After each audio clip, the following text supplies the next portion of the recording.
Genesis chapter 2. And so the heavens and the earth were completed, with all their adornment.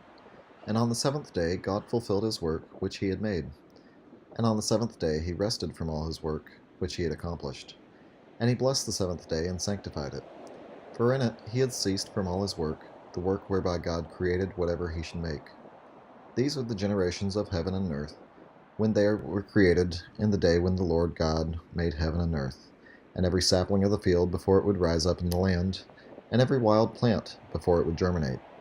For the Lord God had not brought rain upon the earth, and there was no man to work the land. But a fountain ascended from the earth, irrigating the entire surface of the land.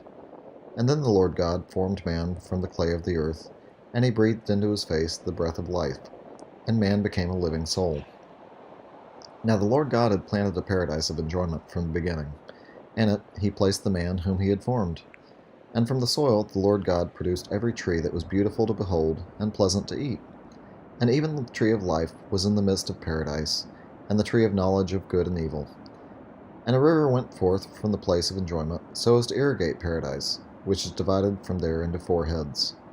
The name of one is the Pison. It is that which runs through all the land of Havilah, where gold is born. And the gold of that land is the finest. In that place is found bdellium and the onyx stone. And the name of the second river is the Gihon. It is that which runs through all the land of Ethiopia. Truly, the name of the third river is the Tigris. It advances opposite the Assyrians, but the fourth river, it is the Euphrates. Thus the Lord God brought the man, and put him into the paradise of enjoyment, so that it would be attended and preserved by him. And he instructed him, saying, From every tree of paradise you shall eat, but from the tree of knowledge of good and evil you shall not eat. For in whatever day you will eat from it, you will die a death. The Lord God also said, It is not good for the man to be alone. Let us make a helper for him, similar to himself. Therefore the Lord God, having formed from the soil all the animals of the earth, and all the flying creatures of the air, brought them to Adam, in order to see what he would call them.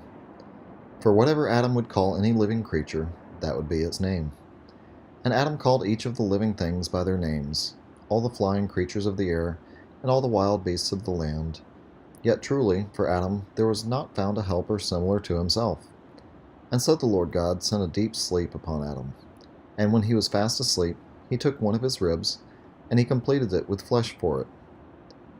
And the Lord God built up the rib, which he took from Adam, into a woman.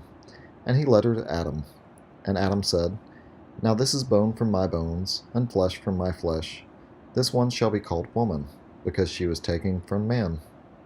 For this reason a man shall leave behind his father and mother, and he shall cling to his wife, and the two shall be as one flesh. Now they were both naked, Adam of course, and his wife, and they were not ashamed.